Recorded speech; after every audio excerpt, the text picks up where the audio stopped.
Hello everyone, আমি Priya. Welcome to my another video. আজ প্রায় 1 মাস পর আমি আবার ভিডিও আপলোড করছি। তো যাই হোক, বেশি দেরি না করে চলো ভিডিওটা শুরু করা যাক। তো আমরা সেদিন চলে গেছিলাম সায়েন্স সিটি, প্রায় বলতে পারো এটা 1 মাস আগের ভিডিও। তো আমি এখন আপলোড করছি।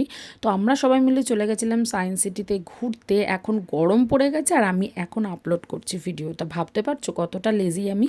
তো যাই হোক, আমরা সকাল সকাল বেরিয়ে গেছিলাম সায়েন্স সিটির উদ্দেশ্যে। এখানে দেখো আমরা কিন্তু পৌঁছেও গেছি।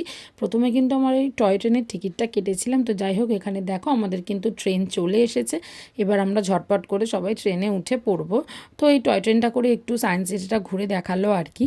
তো যাই হোক, এখানে দেখো ট্রেনের মধ্যে কিন্তু উঠে পড়েছি। এদিকে তো এর মা দিদি ওই পারে সিটে বসেছে। তো যাই হোক, এবার কিন্তু ট্রেনটা ছাড়ার পালা। তো দেখো আস্তে আস্তে ট্রেনটা ছেড়েও দিয়েছে। আমি একটু ভালোভাবে দেখছিলাম আর কি। আর এখানে দেখো ট্রেনের ভেতর থেকে একটু মুখ বাড়িয়ে ফিল নিচ্ছিলাম আর কি। দেন তারপর তো আমরা ট্রেন থেকে নেমে একটু খাওয়া দাওয়া করে নিয়েছিলাম। অনেকটাই লেট হয়ে গেছিলো, তাই জন্য মা কিন্তু বাড়ি থেকে পাস্তা বানিয়ে নিয়ে গেছিলো। চাউমিন, পাস্তা এগুলোই বানিয়ে নিয়ে যাওয়া হয়েছিল। তো আমরা সবাই মিলে কিন্তু খাওয়া শুরু করে দিয়েছি। এদিকে দেখো মা কিন্তু বলছে যে আমাকে ভিডিওটা নিয়ে আমি খাচ্ছি। দেন খাওয়া দাওয়া কমপ্লিট করে আমরা কিন্তু চলে গেছিলাম আরও যেসব দেখার জিনিস আছে সেখানে। এখানে দেখো একটা মিউজিয়ামে ঢুকেছি আমরা।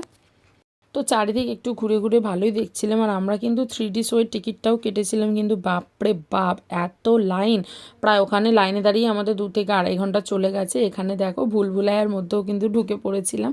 তারপর এখানে যে ম্যাজিক মিররগুলো ছিল সেখানেও একটু চলে গেছিলাম আর কি। দেন তারপর অনেকক্ষণ লাইনে দাঁড়ানোর পর অ্যাটলিস্ট আমরা কিন্তু 3D শোটা দেখতে পেয়েছিলাম। তো এখানে দেখো চশমা পরে আমরা কিন্তু শো দেখতে বসে গেছি। আর বেশ ভালোই লাগছিল দেখতে। প্রায় অনেক বছর পর আবার সায়েন্স সিটিতে গেছিলাম আমি। তো যাই হোক, 3D শো দেখা হয়ে গেলে আমরা সবাই মিলে বাইরে বেরিয়ে আসি। তখন প্রায় বিকেল হয়ে গেছে, দেখলেই বুঝতে পারবে তোমরা। তো যাই হোক, আমরা একটু এদিক ওদিক ঘুরে দেখছিলাম। আর এখানে কিন্তু প্রচুর দেখার জিনিস আছে। একদিনে এত কিছু দেখা সত্যিই সম্ভব নয়। দেন এখানে একটু ছবি টবি তুলে ডাইনোসরের মুখের কাছে আমরা কিন্তু আবারও একটা মিউজিয়ামের মধ্যে ঢুকে গেছিলাম। এখানেও সব কিছু ভালোভাবে এক্সপ্লোর করছিলাম। তো এইসব দেখতে দেখতে আমাদের কিন্তু প্রায় 6:30 বেজে গেছিলো। তো তাই জন্য আমরা ওখান থেকে তারপর 7টা নাগাদ বেরিয়ে এসেছিলাম।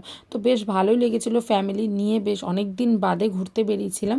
আর বলতে গেলে বছরে একবার করে আমরা সবাই মিলে এরকম ঘুরতে বেরোই। তো তোমাদের কিন্তু ভিডিওটা কেমন লাগলো অবশ্যই কিন্তু জানিও। আর এরকম আরও ভিডিও পাওয়ার জন্য অবশ্যই কিন্তু আমার চ্যানেলটাকে সাবস্ক্রাইব করে রেখো। আর তোমরা এখনও যারা যারা সায়েন্স সিটিতে যাওনি, আমি বলবো তোমরা একবার অবশ্যই সায়েন্স সিটিতে যেও, খুব ভালো লাগবে, বিশেষ করে তো বাচ্চাদের।